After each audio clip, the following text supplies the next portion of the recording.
또 나오셨네요. 아니 부르니까 나오지. 아니 안 부르면 안 나와요. 아니 그게 아니고 네. 의원님이 들어가는 게 제일 재밌어. 근데 왜 자 잠깐만요. 이름도 호명 안 했어요 아직. 왜 노잼이라고? 지금 나오시면 안 돼요. 그 예. 제가 담배 한 이야기 아니에요. 아, 예. 네. 예. 그래서 윤석열을 잘 모르는, 일도 모르는. 진짜 안 친한. 이게 제일 재밌어. 네. 이게 제일 재밌어. 거리가 먼. 윤석열을 일도 모르는 아. 박범계 의원 나오셨습니다. 네. 아이 모르는 그러지 말고 알지만 싫어하는 이렇게. 알지만 싫어. 모르긴 왜 몰라? 제 어릴 때부터 아니 지난주에는 다 모른다고 그러셨잖아요. 모르는 게 아니라 잘 아는 걸로 소개되니까 그건 싫다는 거였지. 잘 알지만 싫어하는. 잘 알지만 싫어하는. 정확하게 다음에 나오실 때는요. 네. 윤석열을 잘 알지만 매우 싫어하는. 매우 싫어하는. 이렇게 네. 바꿀게요. 예, 전 노잼 아닙니다. 아니, 오늘 또 붕괴 한번 찾아보세요. 어마어마해요. 박정은 의원하고 네. 같은 지역이잖아요. 아, 그렇죠. 우리가 노잼 이야기를 하니까 이미 박범계 의원님 재밌는 분인데. 아니요 그렇게 얘기하지 않고 저희가 그러니까 노잼 얘기가 나온 거예요. 그러니까 박범계 의원님 안 재밌지 않으신데? 안 재밌지 않으신데 이중 부정이니까 부정이구나. 재밌다니. 말을 이렇게 어렵게 하세요. 재밌어요. 아 근데 저는 이렇게 네. 봐요. 솔직히 내란 국면이나 이런 데서 실제로 위기일 때 그 사람이 진짜 실력이 나오는 건데 네. 박범계 의원 같은 분들은 언제 써먹는지를 정확하게 알겠더라고요. 야. 그러니까 뭐 어떤 경험이 많아도 국회 경험과 장관의 경험은 그 돈 주고 못 사는 거예요. 그렇죠. 좀 그래서 박범계 의원을 근데 인간미도 있으시니까 예. 이제 박정현 의원은 여자 요정 그리고 박범계 의원은 남자 요정. 짜 요정. 네. 제가 지었습니다. 이게 괜찮아요? 요정은? 예, 예. 좋은 의미입니다. 좋은 의미예요? 예, 예, 예. 예. 호감이 생기잖아요. 그렇죠. 벌써. 요정. 예. 하긴 어제 울산에서 2차 그 경선했잖아요. 네, 예. 거기서 그 여사님들이 귀엽다고 그러긴 하던데. 그래서 제가 저 62세예요. 아니 그 뭐 요즘에 저 박지원 의원이 보면은 머리피도 안 말랐지. 네. 그렇죠. 피도 안 마른 정도가 아니라 이제 안 깨고 나온 거 이제 알겠어요. 신생아. 자 농협 355-0017-5979-93 박범계 의원 좀 후원 좀 해주시고요. 다음 박범계 의원 그 박범계 TV는 채팅창 상단에 있어요. 자 이게 박범계 의원을 어떨 때 써먹는 거냐면 뭐 윤석열 탄핵 소추 의원, 뭐 법사위 간사 아니 사선 의원을 법사위 간사시키는 것도 말이 안 됐는데 박범계는 어때 써먹냐면 민주당 경선을 해. 네. 사실은 이재명 후보의 대관식에 가깝잖아. 근데 누가 가장 형식적으로도 공정해 보일까? 아, 박범계 선관위원장 하는 거잖아요. 네. 이럴 때 또 한번 써먹는 거야. 네. 간사를 맡으신 거는 진짜 파격 중에 파격이거든요. 국회의 모든 진짜 여의도가 다 놀랬다라는 거거든요. 왜냐하면 보통 초선 의원님들, 초선이나 재선 의원님들이 하시고 사실은 이제 상임위의 심부름꾼 역할을 하는 게 간사고 일이 되게 많거든요. 근데 4선에 법무부 장관을 하셨던 박범계 의원님이 간사를 하신다. 지난번 얘기했잖아요. 네. 여기 앉았다가 하신 분. 세나 네, 이재명인데 예. 그분이 또 하라고 그랬어요? 하라고 그래가지고 그러니까 지금 하는데 잘하라고. 여러분들 보시면은 선관위원장이 뭐 하는 거냐? 선거 관리하는 건데 네. 왜 저 충청 경선이나 영남 경선에서도 선관위원장으로 시작해서 선관위원장으로 끝나잖아요. 네. 발표도 하시고. 어떠세요? 어디 올라가 보니까 오늘 조심해야 됩니다. 제가 여기 쓰여 아, 있잖아요. 그렇죠, 여기 써 선거 있어요. 중이에요. 맞아요. 진짜 중립, 소중해요. 중립. 선거 예. 중이어서 일체 아까 저기 박정현 의원 그 하시는 거 예. 봤는데 그렇게는 제가 오늘 말씀 못 드립니다. 공정함의 상징이라고 그러셨잖아요. 여기 쓰여 있어요. 예. 패널들 질문 시 선관위원장 직책 감안해 주시고 써 있죠. 별표. 예. 아, 예. 예. 그럼요. 그런데요. 예. 네. 질문이 뭐? 아니 그러니까 뭐냐면은 민주당 전체로 봤을 때 아, 경선 현장에서 열기가 대단하죠. 누가 되든 간에 예, 대단하죠. 열기가 대단하다. 예, 예. 또 투표율 높은 것도 그렇죠. 예, 충청권은 한 6% 이상 앞서 저기 저 뭐 지난 대선보다 예, 투표율이 높아졌고 예. 영남권은 10% 가까이. 10% 네. 가까이 투표율이 높아졌어요. 네. 이번에 언론 헤드라인 이거예요. 첫 경선 압승 이재명 투표율까지 챙겼다. 아. 이게 얘들이 이제 깔려고 엄청 노력하잖아요. 네. 흥행 실패했다 흥행 하려고. 실패했다고 이재명 5대명의 행행 실패하는데 투표율까지 챙겼다. 흥행 실패 우려 사라지나 이미 사라졌거든요. 네. 그리고 지금 민주당에서 발표한 선관위에서 발표한 지금 투표율 한번 보겠습니다. 충청권은 57.87인데 지금 투표가 아까 말씀하신 것처럼 한 6% 올랐고요. 네. 지난 거보다. 그다음에 와 영남권은 영남이 이거 장난 아니네요. 대이변 아니에요? 네. 네. 예. 네. 어대명 분위기에 70%를 찍어버렸어요. 예. 이야. 이건 선관위원장 덕이다. 요거는 괜찮죠. 진행을 잘하셔서 워낙. 요거. 네, 선관위원장이 이제 요정이고 귀여우니까 네. 이렇게 얘기하면 안 되는 거죠. 근데 됩니다, 됩니다. 괜찮습니다. 네. 예, 예. 괜찮아요? 예, 예. 네, 괜찮습니다. 이걸 유머라고 이해 안 하는 사람은 네. 이렇게 선관위원장이 열심히 해가지고 네. 투표율이 높아졌다. 높아졌다. 네. 그 선관위원장 분들도 투표율이 높은 게 훨씬 좋잖아요. 아, 당연하죠. 바라시는 거고. 아, 절대적으로 예, 예, 예. 대한민국 선관위 정부 선관위가 정말 투표율 높이는데 저 정도 열심히 이렇게 해야지 대한민국 그 선관위가 윤석열 같은 사람한테 의심받지 않는 일이 네. 벌어질 거예요. 이 말이 되는 거 아니에요? 선관위는 우리 그 박범계 위원장님 빨리 이렇게 네. 초청하셔가지고. 아니, 충청권 그 합동연설회 하는데 사회부는 이강일 충북 국회의원이 시베리아에 범이 있다면 충청도에도 범이 있습니다. 네. 범이 내려오십니다. 박범계 선관위원장님 소개합니다. 그래서 완전 빵 터졌어요. 기분 좋으셨구나. 범 내려온다. 약간 이런 거 좋아하시네요. 다음에 우리 여기 한번 음악 한번 틀어드려요. 범 내려온다 막 그러잖아요. 범 내려온다. 사이를 보여주셔야 돼요. 어쨌건 이번 경선은 이제 호남이 남아 있긴 합니다만 여기 보면 이런 것도 있어요. 네. 이제 호남 경선 투표율 관심. 근데요 이런 식으로 언론들이 띄우면 호남 투표율은 난 더 높아질 거라고. 더군다나 어차피 이대명 90%의 0점 몇 이렇게 부족한 상황이면 호남이 난 채워줄 거라고 보고 네. 대체적으로 보시면 이렇게 보면 돼요. 수도권에 표가 반 몰려 있고 호남에 3분의 1 몰려 있고 나머지 지역이라고 보시면 되는데 호남에서 예를 들어서 투표율이 한 80% 이상 나오고 이재명 후보 득표율이 90% 이상 찍으면 그냥 게임 끝나는 거죠 사실. 그렇죠. 이럴 때 선관위원장 귀를 막고 예, 저희는 눈을 감고 있어야 예. 되는 그러니까 거죠. 투표율만 올리세요. 투표율만 올리면 투표율만 되니까. 올리시면 되지. 예, 맞습니다. 예. 자 방금 전에 중요한 결정을 하고 왔는데요. 어. 이제 기호 1번 후보님을 뺀 다른 후보님이 우리 홍보 수단이 조금 더 4억씩이나 받아먹고 중앙당 선거관리위원회가 4억씩이나 해가지고 토론회를 이제 2번 잡았던 걸 한 번 더 늘렸고 그다음에 방금 전에 이제 지금 아마 돌아갈 겁니다. 예. 왔죠? 문자 왔죠? 문자. 그것이 뭐냐면 그 세 분 후보님들의 캐치프레이즈하고 경력이나 여러 가지 공약 등이 다 그대로 연결될 수 있는 링크되는 그런 시스템을 지금 문자로 싹 지금 다 돌렸는데 당원들한테 예. 그것도 그 뽑기 추첨을 해가지고 순서를 정했어요. 그래서 혹시 뭐 예를 들어서 2번이 먼저 온다, 뭐 3번이 먼저 온다. 거기에 대해서 불만 갖지 마시고 똑같은 순서대로 돌아간다. 자동으로 해서. 예. 근데 오늘 저희가 방송하기 전에 이게 민주당의 선관위 결정에 굉장히 의문을 표시한 게 하나 있었거든요. 네네. 토론회 2번에서 3번으로 늘린 건 좋은데 세 번째 토론을 왜 TV조선에서 왜 하냐? TV조선이냐? 새날 TV도 있고, 새날 TV도 있고, 굳이 왜 나를 끌어들여? 임세식 식당 식당도 TV도 있고. 네. 추첨했습니다. 제비뽑기로. 하필 TV조선이야. 하라 그러는데 안 해. 그리고 한 사람은 제가 아닙니다. 네.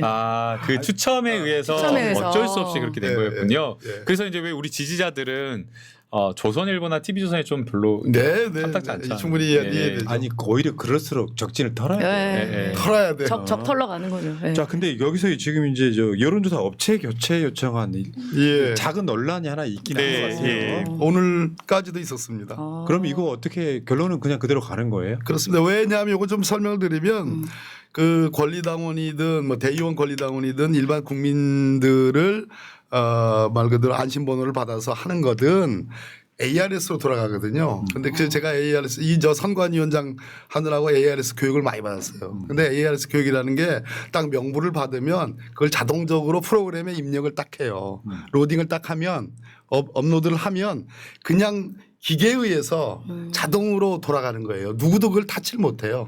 그래서 그걸 참관해가지고 오늘 이제 어제 그것을 허락을 했는데 더 참관 범위를 더 넓혀주겠다. 그래서 처음에 업로드되는 것부터 시작해서 착착착착 돌아가는 거 그 뒤에 최종적인 통계 근데 결과는 볼 수 없습니다. 발표 전까지.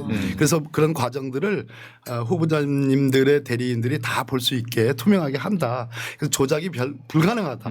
그래서 나중에 최종적인 완전한 데이터까지도 한 달 동안 보관한다. 한 달 동안. 그래서 전혀 어떤 뭐 조작에 대한 의심, 가공에 대한 의심은 하지 마시라라는 말씀. 여기 이제 김동연 후보 측에서요. 저 총선 작년 총선 네, 때 네. 뭐 사실 국민들의 선택 뭐 여론조사 이런 것 때 뭐 비명들 뭐 행사했다고 네, 비명 행사. 그 여론조사 업체라고 이제 딴지를 거는 아. 건데 네. 조금 참 억지가 있는 것 같고요. 네. 저는 TV조선 선정은 난 정말 잘했다고 봐요. 사람들이 왜 TV조선이냐 하는데 우리 쪽에서 이재명 후보를 알리는 데 있어서 정편 나가는 게 난 제일 연봉 들어요. TV조선 고정된 사람들 있잖아요. 저 고정에 있었어요. 아 말고 그러니까 옛날에. 채널이 고정돼 있는 사람. 아 채널이 죄송합니다. 거기에 그런 데 힘들었다고. 나가주는 게 난 맞다고 생각해요. 네. 하나는 어마이뉴스잖아요. 예, 예 맞아요. 저쪽 사람들이 봅니까? 예. 근데 그런 의미에서는 TV조선 나는 신의 한 수라고 생각해. 화낼 필요 없고. 적을 내가 표현하면 안 되죠. 예, 예, 예. 그러니까 이제 김남국 의원님이 일부러 그러니까 중도를 공략하기 위해서 더 찾아가고 더 노력하는 건 맞아요. 그래서 실제 저도 제가 대선 후보일 때 일정이나 이런 것들 할 때 대표님 모시고 MBN이나 이런 데 오히려 더 찾아가려고 가까워지려 맞아요, 노력해야 맞아요. 된다 그랬거든요. 음. 예. 자 그리고 이제 이게 이런 게 있어. 논란도 아닌데 네. 예를 들어서 이재명 대표가 당선이 되면 지금 받고 있는 재판을 받을 거냐 말 거냐. 네. 현직 대통령은 형사소추의 대상이 되지 않는다 이 논란을 억지로 만드는 측면이 있더라고요. 근데 지금 다 수설은 그거잖아요. 대통령이 되면 멈춘다. 수사하든 재판이든 멈춘다 이거잖아요. 멈춘다. 뭐 계엄을 하지 않고서 다 맞습니다. 모든 게 예. 멈추죠. 예. 그런데 이제 조금 전에 이제 오늘 가장 큰 뉴스인데 이재명 대표 선거법 위반 사건이 2심에서 완전 통무죄가 났잖아요. 네. 근데 상고가 돼가지고 대법원에 갔는데 그 박영재 대법관이 있는 소부에 배당이 됐는데 오늘 전격적으로 대법원장 조희대 대법원장에 의해서 전원 합의체 회부 결정을 했어요. 이것은 종전의 관례나 패턴에는 맞지 않습니다. 예, 그런 측면에서 요 주의 관찰이 필요한 거지만 그러나 이 전원 합의체 회부된 것에 대해서는 충분히 예견을 하고 있었습니다. 그래서 그 자체를 놀랄 일은 아니다. 또 하나 중요한 것은 왜 전원 합의체 회부하는 게 당연 예견된 일이냐고 말씀을 드리냐면 2심 재판을 할 때 통무죄가 나오면서 했던 쟁점이 너무 많습니다. 그 중에서 뭐 김문기를 알았느냐 몰랐느냐 관련해 가지고 선거법에서 말하는 허위사실 공표의 행위에 알았느냐 몰랐느냐 골프를 쳤느냐 안 쳤느냐 또는 백현동과 관련해서 국토부로부터 사실상 압력에 가까운 용도 변경 요구를 받았느냐 안 받았느냐 이런 것이 선거법 200몇 조 상의 공선법상의 허위사실 공표 행위에 해당하느냐와 관련한 굉장히 중요한 쟁점이 있어요. 법적 쟁점이.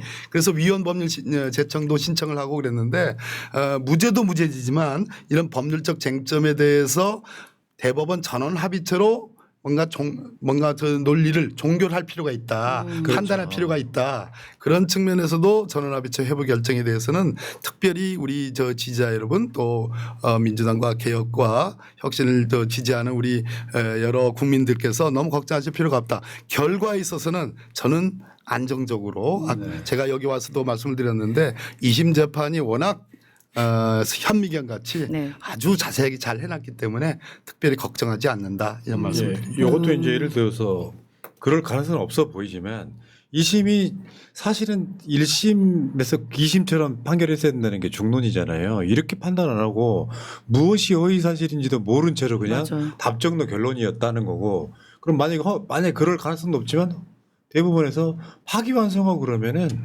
대선 끝나기 전에는 불가능한 상황인데다가 요거를 이제 당선이 돼도 재판받으러 나가라 이런 소리 하는데 이게 또 헌법재판소에 한덕수가 지명한 2명의 재판관과 또 연기가 돼 있는데 차례차례 하나씩 깨지고 있는 거고 네. 헌법재판소에서 8대0 전원 일치 냈던 거랑 비슷하게 대법원에서 자기들이 좀 재판 결과를 내리기는 좀 부담스러우니 전원 합의체로 결과를 내겠다라는 그런 의도도 좀 보이는 것 같은 느낌도 있어요. 아까 제가 결과를 크게 걱정할 일이 아니다고 드리는 말씀이 5월 10일 11일부터 등록입니다. 근데 이 등록 전 지금이 4월 오늘이 22일. 22일이죠. 네. 20일에서 5월 10일 전 선고일을 정하는 데 있어서 12분의 대법관들이 합의를 해야 되고 그리고 5월 10일 전 선고가 가능하냐 가능하지 않다고 봅니다. 그러면 5월 10일 11일 양일간에 그 대선 후보 등록을 하는데 그 뒤에 어떤 뭐 상상하고 싶지 않은 그런 결과들을 예상한다는 것 자체가 넌센스라는 측면이 불가능하다 보고요. 그러니까 결국에는 이제 대법원에서 워낙 이게 사회적 파급력도 크고 헌법적인 쟁점에다가 법률적인 주요한 어떤 여러 가지 쟁점들이 다 포함된 사건이다 보니까 소부에 맡길 만한 사건이 아니다 그렇게 판단을 한 것 같아요. 그래서 대법관들 전체가 다 함께 판단을 해서 사실 이 판단에 대해서 무죄인데 막 이거 가지고 딴지거는 또 상대 세력이 있기 때문에 좀 더 12명의 합의된 그런 어떤 안정된 판결을 구하겠다라는 생각이신 것 같아요. 네, 예. 네, 같은 그리고 아까 푸나님 말씀하신 것처럼 최악의 경우를 생각한다고 하더라도 파기 재판이 불가능해요. 이미 뭐 여러 차례 보도가 되었지만 대법원 자체적으로 대법원 자체적으로 판단하는 게 거의 불가능한 거에 가깝기 때문에 파기환송이고 불가능합니다. 남은 42일 동안. 그러니까 두 분은 법을 전공하셔서 아시지만 이렇게 법 전공 안 한 분들은 이렇게 뭐 전원 합의체, 막 파기환송 이러면은 일단 용어가 어려웠다. 그러니까 혹시 이거 대표님한테 이상하게 하려는 거 아니야? 막 이런 불안감이 있으니까 아마 이제 맞아요. 그런 얘기가 많이 나오는 불안감 거죠. 말씀하시기 때문에 제가 좀 아까 장황하게 말씀을 드렸고 그다음에 대법원에서 파기 2심에 통무죄를 준 거는 깬다. 깨고서 원래는 깨면 서울 고등법원에서 재판한 거니까 그리로 돌려보내서 그 재판부 아닌 다른 재판부가 재판하도록 하는 게 원래의 코스인데 그렇게 돌려보내지 않고 대법원이 깨고 스스로 유죄인지 무죄인지를 판단하는 것을 파기 자판이라고 그래요. 그런데 파기 자판을 하려면 이 사건에는 양형 문제, 유죄 무죄만 있는 것이 아니라 양형 뭐 1심에서 1년에 집행유예 2년이 나왔기 때문에 이런 양형 문제도 판단해야 되는데 법률심인 대법원은 그런 걸 판단할 수가 없어요. 그래서 내려보낼 수밖에 없는 구조예요. 그런 상황이라서 네. 아까 어떤 분이 제가 가끔씩 화낼 때가 이런 거예요. 한가하게 그런 소리 할 때냐. 내가 뭐 어쨌는데. 방송은요. 명분과 있으면 결과가 틀리더라도 그걸 주장하는 게 방송이죠. 그러니까 얘네들이 막 그러니까 자기가 회피 한 명 했으니까 12명이 막 모여가지고 이재명을 유죄로 만들어야지 이렇게 못한다고요. 제가 아까도 예를 들었지만 정경심 교수 같은 예를 들면 소위 조국 사태를 전원 일치로 갔으면 저는 무죄였다고 보는 사건이에요. 근데 소부로 가면은 그 소부에 몇 명이 모여갖고 자기들끼리 막 합만 맞으면 유죄 내릴 수도 있는 거예요.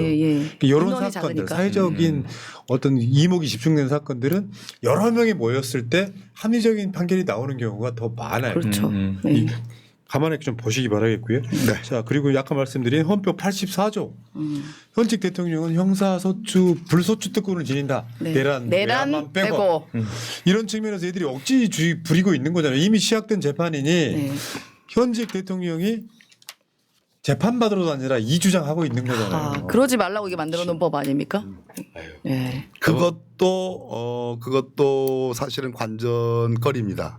그러니까 많은 학자들, 많은 평론가들은 현직 대통령의 불소추 특권은 대통령이 되기 전에 기소된 사건, 아니 대통령 당시에 기소되는 사건 자체에 대해서 소추받지 않는 것은 물론이지만 그 이전에 기소된 사건이라도 현직 대통령 재직 기간 중에는 재판이 중단된다라는 게 불소추 특권의 해석을 그렇게 해석을 합니다. 그런데 이 부분에 대해서 뭐 국민의힘 쪽에 요구 주장들이 있기 때문에 어쩌면은 이번 대법원 판단에서 이 부분도 어떤 그런 암시나 판단이 좀 들어갈 수도 있다 이렇게 보여집니다. 만약에 이게 선고가 이재명 대표님 당선 이후에 선고가 있다라고 하면 이 주장을 하고 그다음에 이 주장이 큰 쟁점이 될 겁니다. 그리고 그 쟁점에 대해서 판단을 할 거라고 보이고요. 근데 그게 아니라 만약 대통령 선거일 이전에 무죄가 대법원 판단이 나온다고 하면 지금 쟁점에서는 그건 빠져 있거든요. 그렇죠. 그래서 대법원에서 판단이 안 나올 가능성이 있습니다. 그래서 선고일이 언제로 잡힐까를 봐야 되겠지만 저는 당선 이유가 되어가지고 대법원에서 사실은 지금 하급심의 사건이 다 산재돼 있거든요. 근데 이거를 다 사법부 하급심 1심 항소심 다 일률적으로 판단하는 게 아니라 대법원에서 정리해 주는 게 아니라 각자 판단하도록 되어 있기 때문에 이거를 사실은 당선 이후에서 대법원에서 정리해 주면 예. 하급심에서도 문제없이 논란 없이 갈 수가 있어서 좀 그런 거를 전원 합의부에서 좀 해줬으면 예, 좋겠다라는 그러니까요. 생각을 합니다. 기대를 합니다. 근데요. 예, 예. 최근에 이재명 대표 지지율이 막 다자에서 50%가 넘잖아요. 근데 이런 게 있어요. 지난 3년 전 대선하고 좀 다른 측면인데 네. 이재명 대표가 언제 체포동의안 통과돼가지고 구속영장 심사 받은 적 있잖아요. 예. 그때 풀려났잖아요. 네. 그 정도 사안 아니야. 사실은 거기서 약간 검사 쪽에 소명이 된다고 했던 것 중에 하나가 유진교사였어요. 최근 유진교사는 무죄 나왔었고 그렇죠. 그러니까 이 과정을 거치면서 이재명 대표가 이거 위험한데 싶었던 공직선거법 2심 완벽한 무죄가 나왔잖아요. 네. 그러면서 이재명은 죄가 없나 봐. 요 인식이 50% 넘은 지지율로 지금 가고 있다고 보는 또 하나 건데 굉장히 중요하게 작용한 거는 그분이 누구죠? 그 대장동 사건의 김만배. 김만배가 무죄가 났어요. 네. 그 무죄가 난 거에 대해서 이 골조가 와르르 무너진 그렇죠. 격이 되는 거죠. 그러니까 맞습니다. 김만배는 대장동 개발하기 위해서 로비를 안 했다. 요거거든요. 핵심은. 그러니까 이 부분은 지금 우리가 이제 뭐 과도하게 대응을 해야 되겠지만 이재명 대표는 이런 거예요. 야 대장동을 그렇게 검사 수십 명으로 털었는데 아직까지 증거 하나 안 나온대. 대장동 재판에 유죄가 안 나올 것 같으니까 선거법으로 걸고 유진교사로 걸고 뭐 성남 FC로 걸고 온갖 걸로 걸었잖아요. 다 허당이다 이렇게 말씀드리면 되겠고요. 아마 국민들이 그거 대선에서 평가할 거라고 보고. 자, 일부러 약간 이렇게 어려운 뭐 법 용어 써서 전원 회비죄 막 이러면서 마치 뭐 문제 있는 것처럼 약간 프레임 몰고 가는 것도 약간 있는 것 같기도 해요. 자 재밌는 생각님 댓글 한번 읽어드릴게요. 푸나님 너무 쉽게 생각하시는 듯. 이 정권의 혼나겠네. 잠깐만요. 이 정권의 상식대로 돌아가나요? 최악의 경우도 생각해야 한다고 생각합니다. 푸나님은 너무 쉽게 화냄. 제가 이 답은 꼭 해드리고 싶어요. 그러니까 신난다.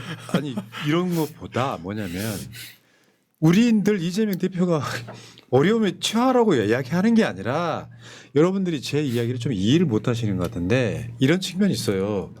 최악의 상황을 내가 대비를 어떻게 하냐고. 그렇죠. 이게 무슨 말이냐면 우리는 명분과 원리 원칙을 이야기하는 게 맞고 최악의 상황이 대비는 누구도 못 하는 거예요. 그런 나쁜 의도를 갖고 있다면. 다만 왜 원칙을 이야기하냐면 그렇지 않은 결과가 나온 것은 저 사람들이 잘못된 거야라는 주장을 하려고 하는 거예요. 그러니까 너는 순진해, 뭐 한가하게 이렇게 표현하시면은 우리가 마치 이재명 대표가 유죄가 나오길 바라는 사람인 것처럼 마치 본인들만 이재명 지지자인 것처럼 하지 마시라는 이야기하는 거고요. 그렇게 나왔으면 좋겠다라고 말씀하시면 되지 않겠습니까? 맞습니다. 여기까지. 자. 근데 이런 측면이 있지. 지금 저쪽에서 이재명 지금 대통령 안 되게 만들려고 하는 게 당장 예를 들면 내란 특검이나 명태균 특검을 대선 한 일주일 전에 통과시킨다고 생각해봐요. 다음 대통령이 제가 하면 그러니까 저쪽이 완전 무너지는 구조거든요. 그게 두려운 거 아니에요, 저쪽은. 그러니까 검찰했지부터 지금. 한독수부터 뭐 본인은 그런 말 안 했다고는 하지만 대놓고 나는 이재명 떨어뜨리기 위해서 뭐든 하겠다 뭐 이런 식으로 얘기하는 거 아니에요, 총리가. 그랬었죠. 예. 이재명 대표 아니 선관위원장 얘기하면 안 되는 거고요. 예, 아까는 그 재판 문제니까 그거는 법사위 간사로서 얘기한 거고요. 네. 예. 토종 흑염소. 예. 근데 한 봉지 진짜 드려야겠습니다. 이게 며칠 상관으로 네. 정권이 바뀌면요. 여러분들 생각하는 것보다 훨씬 많은 리스트가 한 100개쯤 나올 거예요. 우리가 그렇게 원했던 것들. 예, 한 맞습니다. 3년 동안. 예. 생각보다 신나지 않아요? 너무 신납니다. 그러니까 어떻게든지 이재명 엮어가지고 대통령직 수행 못하게 한덕수가 막 함상훈이하고 이왕규 헌법재판관까지 때려 박으려고 했던 거잖아요. 발목 막 잡고 원래는- 막 하려고. 원래는 이제 그 둘이를 지명해 가지고 국회에 청문 요청을 하고 그럼 그때부터 카운트 해가지고 20일 이내 기간 동안 청문이 안 돌아간다. 그럼 다시 10일 기다렸다가 재촉을 10일 동안 네. 재촉을 한번 하고 그래도 우리가 인사청문을 진행 안 한다 하면은 이제 임명을 해버려요. 임명을 해가지고 헌법재판소의 구성을 9명의 구성 중에서 보수가 압도적으로 많게끔 네. 만든 다음에 지금 말씀하시는 이재명 대표의 재판과 관련해서 그렇죠. 중단되냐 중단되지 않느냐라고 막 설왕설라 논쟁이 붙을 때 그때 딱 헌법재판관에 지금 중단해서는 안 된다는 주장과 중단해야 된다는 주장이 막 논쟁을 하고 있으니까 이 권한을 정리해 주십시오라는 헌법 소원 내지는 뭐 권한쟁의 심판을 청구할 가능성이 있는 거죠. 네. 예. 예. 그런 시나리오가 있었을 있죠. 것으로 네. 생각할 수 네. 있는 네. 거죠. 근데 그게 다 무너진 거예요. 네. 예. 자, 어쨌든 여러분 이재명 대표가 지금 사실 어떻게 보면 이 정도 안 출렁이고 대선 갑니까? 순항하고 있다고 보는 게 맞고요. 자, 국민의힘 대선 경선도 짧게 한번 총평을 들어볼게요. 왜냐하면 박범계 의원이 정치를 오래 하셨잖아요. 네. 근데 국민의힘 같은 경선 보신 적 있으세요? 어떤 시점에? 아니 본 적도 없을 뿐더러 좀 뉴스에서 이렇게 찾아보면 그 여론조사하면 지금 김문수 후보가 제일 많이 나오는 분 아니에요? 근데 그분 기사를 찾아볼 수가 없던데 좀 보신 적이 없어요. 바퀴하고 예. 바퀴벌레 기사는 봤습니다. 바퀴. 그놈의 바퀴. 그리고 또 웬 그 가발 얘기를 또 그렇게 또 아, 했어요. 그러니까요. 키높이. 예, 보정 키높이도 속옷. 하고. 보정 속옷. 보정속옷 어디다 보정을 한다는 얘기예요? 그게? 여기 가슴에 그러니까 갓발을 이른바 만들려고 하는 근육 있는 막, 예, 것처럼. 근육 근육 있는 있는 것처럼 것처럼, 예. 남성용 보정 속옷이 있습니다. 여름에 남자들이 좀 많이 그런 걸 입는다고 하더라고요. 근육 있는 것처럼. 너무 수준 이하라 네. 정말 고만고만한 후보들이 고만고만한 재롱을 떨고 있구나. 오늘 홍준표가요. 네, 그런 생각. 오늘 홍준표한테 한동훈이 예. 속눈썹 아니 저 눈썹 문신 저격했어요. 아, 이미지 아, 이미지 미치겠다. 너도 이미지 하는 거 아니야? 이미지 정치를 비판하니까. 거꾸로 예, 공격을 홍준표 했구나. 너도 그렇게 안 하냐? 예. 그럼 김문수 후보는 빠져 있어요 지금? 빠져 있습니다. 왜요? 고고한 거기는 고고한 학입니다. 아 고고한 하기. 가장 높은 지지율을 그게 가지고 전략이에요? 있거든요. 아, 그 가장 높은 지지율을 받고 있어가지고. 그분은 이제 뭐 다른 페이크를 안 하셨나 보죠. 뭐 문신이나 이런 거를. 페이크. 아니 거기도 박범계 의원 같은 선관위원장이 가야 돼. 예. 아, 거기는 저기 그분이시죠 황우여. 황우려 어르신. 우려스러우신 분. 네. 황우려 어르신. 황우려님? 예. 예. 예, 그분이 그래도 기여한 게 있어요. 저기 저 국회 선진화법을 통과를 시켜가지고 나경원 뭐 저기 또 황교안 이런 사람들이 지금 선진화법 위반으로 남부지방법원에서 열심히 재판받고 있습니다 지금. 근데 6년 동안 재판을 안 해가지고 저도 나경원 거기 씨. 이제 저는 단순 폭력사범으로 아 들어가주세요. 예, 표창원 뭐 저 아. 또 박주민, 박주민 예, 뭐, 박범계 의원님. 또 김병욱 이렇게 아. 또 당직자. 예, 그러니까 5년째 받고 있습니다. 아 그러시구나. 우리 후보들이 예. 누구를 지지하고 안 하고를 떠나서 네. 무대 위에서 말하는 또는 그 TV 토론 MBC에서 했던 거 네네. 보면은 수준이 높잖아요. 너무 차이나죠 국회. 어떤 게 시대 정신인지 겨루는 거야. 음. 우리 앞으로 대한민국 미래 어떻게 할 건지 겨루는 거예요. 네. 근데 뭐 뽕부라가 아발이 어쩌고 아니 얘네들은 또 이런 것도 결정적으로는 내란은 아직까지 옹호 있다는 거 대부분의 후보들. 맞습니다. 이거 보는데 그걸 관리하는 민주당의 선관위원장이 봤을 때는 얼마나 한심할 거야. 예, 불호령을 내리죠. 제가 선관위원장 갔으면 아. 예, 선거 운동 중지. 국민의힘의 선거 운동을 없는 것으로 선고합니다. 뭐 이런 식으로 예, 정리할 수 있는데 어떻게 빌려드릴 수도 없고 참 안타깝네요. 자 그러면 10분 남았는데 네. 자 이제 윤석열을 알긴 알지만 네. 싫어하시는 분의 이야기를 네. 한번 들어볼라. 잘은 아, 알지만 네. 싫어하시는 분. 네. 이렇게 수식어가 길어야 돼. 동기긴 하지만 친하진 않으신 분. 그러니까 지금 이게 저 헌법재판소에서는 윤석열 측 주장이 의심스럽다 하나도 안 믿었거든요. 네. 40대형 주장으로 이제 파면됐는데 그 전략을 형사재판에 똑같이 쓰고 있잖아요 지금. 맞습니다. 아니 저 궁금한데 혹시 네. 윤석열이 학교 아니 그 연수원 시도 잘 졸았나요? 아 그때는 그 비교적 나이가 젊었을 때예요. 아. 그러니까 할아버지는 아니었고 아니 네. 할아버지 그저 60대는 아니고. 그때 60대는 아니고 네. 젊었을 때 제가 그때가 30살 뭐 전후였으니까 아. 윤석열은 그때 저보다 4살 많으니까 네, 네. 졸 나이는 아니죠. 아. 예, 졸 시간 있으면 술을 아 술을 먹고 예. 아 그렇군요. 각혈을 했는데 네. 네. 그때 이성윤 의원의 저기 증언이잖아요. 네. 각혈을 했는데 야 윤석열이 각혈했다고요? 각혈을 했는데 치료받더라 그랬더니 폭탄주 먹고 왔고 폭탄주 먹으니까 다 다 나았다 나았네? 했다는 그 아. 유명한. 아 대단하다. 정말 술에 대한 진심이구나. 근데 윤석열이 어저께 꾸벅꾸벅 졸면서 재판 네. 받는데 마지막에 뭐 계엄령은 칼과 같아서 칼을 썼다고 무조건 살인 아니다 이렇게 이야기를. 그리고 뭐 의원 중요한 끌어내기는 거. 불가능했다 이런 건데 사실은 헌법재판소에서 약간 형사재판은 아니지만 대체적으로 윤석열 말은 못 믿겠고 네. 지휘관들 말이 맞아 이렇게 판단해 준 거잖아요. 그죠. 근데 이 지점에서 굉장히 중요한 건데 윤석열이 형사재판에서 임하는 윤석열의 전략이 뭐냐. 소위 경고성 계엄이다라는 건 헌법재판소에서도 했어요. 중요한 것은 자기의 장기 독재를 위한 친위 쿠데타이다. 이 점을 검사가 입증해야 된다. 이 얘기를 했습니다. 여기에 홀딱 넘어가면 안 돼요. 이 프레임이에요. 장기 독재를 위한. 이 얘기는 5년 헌법상의 대통령 임기가 5년인데 5년 임기를 넘어서 뭐 추가적인 계속적인 그 임기 연장을 통해서 내가 이 비상계엄을 통해서 내가 그걸 달성하려고 한 거다라고 니네들이 나를 그렇게 올감해 가지고 이것을 내란이라고 주장하는데 입증해라 이렇게 얘기하는 거거든요. 그거 아니거든요. 그거 아니고 이번 비상계엄은 소위 하나, 둘, 셋, 넷, 5가지 쟁점 중에 5번째 쟁점인 주요 정치인, 판사 이런 등등이 있잖아요.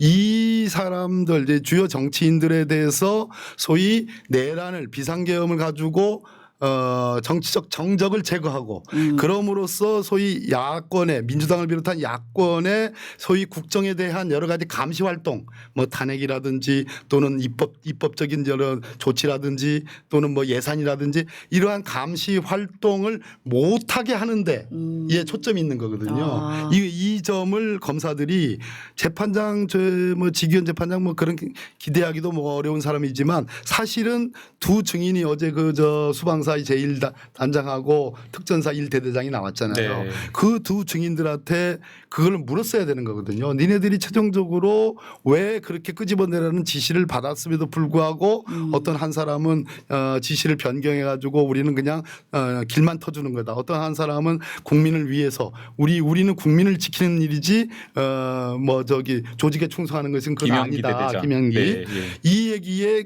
구체적인 의미가 뭐냐라는 것을 재판장이 신문을 했어야 되는 거고 네. 헌법재판소처럼 또 하나는 재판장이 안 하더라도 검사가 추가적인 신문을 해서 그 내용 속마음을 구체적으로 증언에 나오게 했어야 되는데 그렇지 않다는 측면이 있어요. 두 번째 핵심적인 포인트는 지금 윤석열이 얘기하는 것은 나는 내란 계획을 세우지도 않았고 그러한 계획을 이행할 생각도 없었다. 그래서 이거는 경고형에 불과하다. 계몽령이다 이렇게 주장하잖아요. 이거에 대해서 헌법재판소가 명확히 했습니다. 너는 확실히 정적을 제거하고 비상계엄을 해제를 못하게 하고 선관위를 덮쳐가지고 무슨 데이터를 가져오고 할 목적이 있었지만 네 수족과 같은 군경이 네 명령을 제대로 수행하지 않고 소극적 수행에 그쳤고 국민들이 저항했기 때문에 실패한 거지 네 계획이 철저하지 않아서 실패한 것이 아니다라는 점을 분명히 했거든요. 요 점에 대해서 검사들이 아주 집요하게 나오는 증언마다 증인에게 물어줘야 됩니다. 그러니까 겁만 이 두 주려고 가지. 했다는 그 거짓말을 그렇게 이제 헌법재판에서 한번 판결을 내렸잖아요. 네가 그런 거 아니야. 군인들하고 시민들이 막은 거야. 이런 느낌이 분명히 있었고. 근데요. 판사 출신이시잖아요. 네. 지기현 판사는 왜 그러는 건지 되게 궁금하거든요. 지기현은 왜 그럴까? 본인이 박범계 판사가 윤석열 내란을 재판한다면 이 상황에서 저는 이렇게 봅니다. 내란 현행범 모든 국민이 본 현행범 재판을 자기 실수로 지금 풀어줬다고 쳐. 근데 자기가 범행 안 했다고 계속 우기고 있잖아요. 그 사람은 집에 돌아갔을 때 사저에 돌아갔을 때 증거인멸의 우려가 있잖아요. 그럼 구속시켜야 되는 게 맞다고 저는 주장을 하고 싶거든요. 박범계 판사라면 어떻게 하시겠습니까? 일종의 제가 뭐 들은 얘기가 있어요. 네, 직접적으로 아는 사람은 아니고요. 지기현 부장판사를 이제 후배에 해당하니까. 근데 들은 얘기가 있습니다. 이 사람이 종전의 판사 경력 중에 과거에 함께 어울렸던 다른 판사들에게 들은 바에 의하면 놀기도 좋아하고 그리고 굉장히 말이 많고 그렇다 뭐 이런 등 밤의 황제라는 얘기도 있습니다. 이런 얘기도 있습니다. 들으셨죠? 네. 그런데 저는 일종의 패션 재판을 하고 있다. 패션 재판. 패션 재판을 하고 있다. 그러니까 우리가 어떤 트렌드, 어떤 패셔너블하다, 그 패션 괜찮네 이런 등등의 얘기를 예. 하잖아요. 그런 측면에서 일종의 튀는 재판을 하고 있고 그 튀는 정서가 윤석열에게 가 있었다. 편향이 있었다. 그 편향과 패션적인 어떤 그러한 지향성이 맞물려 가지고 결국은 구속 취소라는 것을 했고 현재 여러 가지 특혜들을 지금 부여하고 있다가 국민적 여론이 막 들끓잖아요. 그럼 국민적 여론이 들끓으면 이 무슨 옷을 그렇게 입고 있어, 무슨 화장을 그렇게 했어, 머리카락이 이게 뭐야, 머리 손질이 그게 뭐야라는 패션적인 지적이 있으면 물러서는 거예요. 자, 국민들이 엄청나게 언론이 엄청나게 지적을 했어요. 네. 그러니까 네. 사진 촬영을 허락을 한 겁니다. 예. 근데 뭐 근데 왜 가죽 의자 왜 안 버벅 치고. 머리는 그렇게 한 거예요? 이게 앞으로 이게 내려가지고 진짜 모질이 그거는 진짜. 그거는 그 사람의 뭐 개성이니까. 요즘 젊은이들 있잖아요. 지하철 같은 데 타보면 다 똑같은 머리 스타일. 유행 따라가는 거죠. 근데 이런 게 있는 것 같아요. 그러니까 재판에서 하나의 보여주는 그 상징과 같은 가죽 의자가 재판 절차가 공정하지 않다. 그리고 이 피고인 다른 범죄도 아니고 내란을 저지른 피고인을 특혜를 주고 있다라는 그 상징적인 장면을 보여주고 있다고 생각하거든요. 그래서 이런 것도 좀 시정이 돼야 될 것 돼야 같은데 됩니다. 법사위에서도 좀 힘을 써주셔야 되는 거 아닌가? 이분의 편향, 당연하죠. 뭐 얘기하고 있고 이분의 네. 편향의 핵심은 맞습니다. 뭐 구속 취소부터 시작해가지고 지하도로 통로 또 뭐 촬영을 못하게 하는 것도 있지만 저도 아까 재판 받는다고 그랬잖아요. 그러면 재판장이 바뀌어요. 뭐 해마다는 아니지만 뭐 5년째 하니까 2월에. 2년이 되면 바뀌어요. 예. 그럼 새 재판장이 오셔요. 그러면 제가 국회의원인 줄 모르겠습니까? 근데 제가 1번 피고인이니까 네. 1번 피고인 박범계 피고인 그러면 네 돌아가도 이제 벌떡 일어나서 이제 네 하고 이제 대답을 해요. 그러면 직업이 뭡니까라고 물어요. 굉장히 중요한 겁니다. 그렇죠. 그분이 제가 현역 국회의원인 줄 모르고 묻겠어요? 직업이 국회의원이시죠? 그렇게도 안 묻습니다. 아니 이렇게 전직 법무부 장관이시죠? 이렇게 그렇게 안 묻죠 물어보잖아요. 당연히. 네. 그거네 맞네. 근데 이번에는 현직도 아니고 전직 대통령이시죠. 이게 중요한 거고. 그러니까. 아까 그 사진 좀 한번 보여주실래요? 앉은 자리 네. 사진. 그 굉장히 중요한 대목인데요. 뒷자리. 혹시 가능하시면 자 저게 큰 사진이 있습니까? 졸고 있나? 세 줄이 다 보이는 세 줄이 예, 보는 저게 사진. 제일 안쪽일 겁니다. 네. 1열, 2열의 변호인들이 이렇게 쭉 있으면 저 재판대 쪽으로 제일 가깝게. 가깝게 안쪽일 예, 겁니다. 예. 저 특혜 받았다는 맞습니다. 사실. 예. 저게 뭐냐면 심리적으로요. 법정 안 써봤죠? 저 피고인입니다. 코인으로? 코인은 무죄입니다. 무죄. 코인은 받았어요. 무죄 다 받았습니다. 8건. 의원님도 그러실 겁니다. 실망입니다. 그만 좀 놀리십시오. 아닙니다. 아니 금융시장의 활성화를 위해서. 네, 코인 무죄. 예, 그래서 이제 다시는 안 놀리겠습니다. 네. 나오네요, 예. 지금 저게 지금. 자, 저 사진입니다. 저 안쪽입니다. 예, 예. 2열에 저 안쪽으로 가 있잖아요. 저는 제가 재판받는 거는 저 변호인들하고 같이 앉아 있지도 못해요. 재판부의 바로 반대편에 이렇게 앉아 있습니다. 맞아. 검사 측 좌석, 변호인 측 좌석에 우리 피고인들, 저 박주민 표창원 등등이 이렇게 앉아 있습니다. 네. 이거 법정 구조에서 바뀌어야 되는 건데 이것도 아니고 이쪽에 앉아 있을 뿐더러 변호인들의 맨 안쪽 재판대 쪽에 그 맨 안쪽에 있다는 거는 저것이 주는 심리적 안정감이 네. 보통이 아닌 거예요. 네. 특혜를 주고 있네. 완전 진짜. 특혜죠. 심하게 주고 보통이 아닌 거예요. 네. 그러니까 졸아도 심지어 완전 졸아도 크게 티가 안 나. 티가 안 날 수가 있는 거예요. 네. 저도 졸거든요, 살짝. 네. 그런데 재판장하고 그 옆에 좌우 배석 판사하고 정면으로 지금 앉아 있잖아요. 그러니까 이렇게 졸아도 눈 뜨고 졸아야지. 눈 뜨고는 못 졸아요. 어떻게 졸아요? 그러니까 가끔 이렇게는 하지만 근데 저쪽 자리는 사이드에 완전히 코너에 있는 거거든. 불량 학생들 왜 버스 뒷자리 앉는 거랑 비슷한 맥락인가 예, 보다. 맞아요. 해보셨구나. 아니 그리고 저는 저 그럴 의자도 건 굉장히 아늑한가 봐. 그러니까 저렇게 졸죠. 저 가죽 의자 가죽 의자. 딱 윤석열만 가죽 의자 해주고. 이거는 지금 예. 확실히 이런 게 있어요. 이제 계속 보여주는 모습이 지기현이는 윤석열한테 뭔가 마음이 가 있는 건 보여. 확실히 그래요. 그러면 뭐지? 이제 이게 지금 저 대법원장이 네. 판사 교체 이야기도 전 나올 수 있을 법하다고 생각이 징계 들어요. 얘기도 나오더라고요. 그러니까 원래 네. 법관들 인사가 2월에 한 번 있고 공무원들은 2월과 8월 이제 두 번 하순에도 한 번 있는데 사실 이례적이지만 하면 할 수는 있는 거잖아요. 네네. 네. 그 여론에 달려 있죠. 여론에 네, 달려 있는데 핵심은 윤석열의 재구속 수감이에요. 맞아요. 핵심. 그 일을 누가 해줘야 되느냐? 아니 이번에 특정 후보를 또 얘기하면 안 되죠. 아무튼 공수처의 역할이 중요해졌고 특히 경찰이 정말 특수 공무집행 방해 그 체포 집행하러 들어갔을 때 윤석열 내외가 지금 저지하는데 지시했을 가능성이 매우 높지 않습니까? 네. 그 부분에 대해서 그것을 위해서 서버 압수수색 간단히 하고 그걸 수사해 가지고 구속영장 재청구하는 거예요. 네. 명태균 게이트 수사하고 특검에 의해서. 그렇네. 예. 그다음에 또 뭐 또 저 최상병 네. 최상병 사건 그 사건을 공수처가 제대로 수사해서 영장을 청구해서 발부받아서 재수감하면 판은 정리되는 겁니다. 맞습니다. 이재명 후보가 공수처 인원 늘리고 뭐 강화해야 된다 이런 얘기를 했던 걸로 기억이 납니다. 예. 예, 예. 저는 어느 후보라고 얘기 안 했습니다. 예, 예. 열심히 하시면. 네.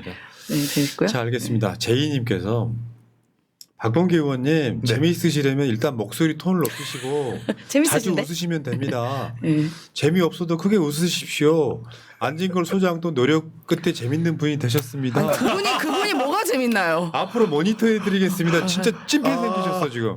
그분이 뭐가 재밌나요? 닉네임이 뭐예요? 그저 제이님. 제이님. 제이 할 때 제이. 예. 제이님 고맙습니다.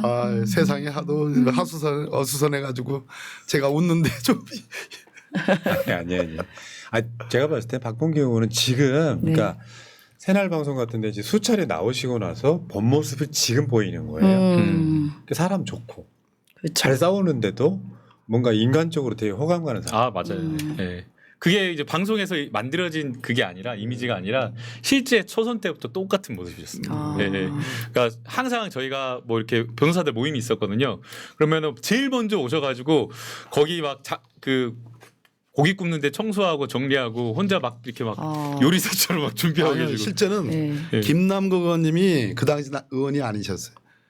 김남국 의원님이 다 시장 봐가지고 고기 삼겹살 사오고 다 본인이 다 굽고 최종적으로 좀 저 탄수화물 있어야 되죠 해서 라면 다 얼마나 라면을 잘 끓이는지 다 끓여서 다 배식을 해주고 그리고 청소까지 다 하고 김남국 의원이 그렇게 했어요. 역시. 그러더니 배지를 달더라고요. 아 정말. 예. 진짜 이제 코인 때문에 돈도 많아서 정말 1등 신랑감입니다. 1등 신랑감. 그만 좀 놀리십시오. 그 보니까 이런 측면이 있죠. 예. 볼다리도 두들겨 봐야 되고 예.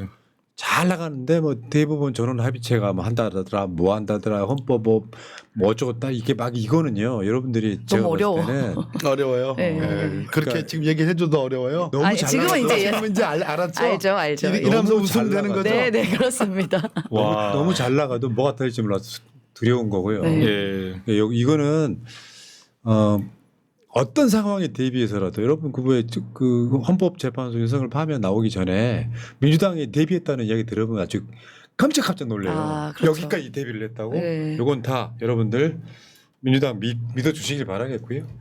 자, 박범계 의원은 이제 오늘 또 나오셔가지고 네. 또 한 번 안심시켜 주셨어요. 네. 어떻게 보면 안심되는 거 정로환인가? 신경 안정제. 정로환이 정로환. 네.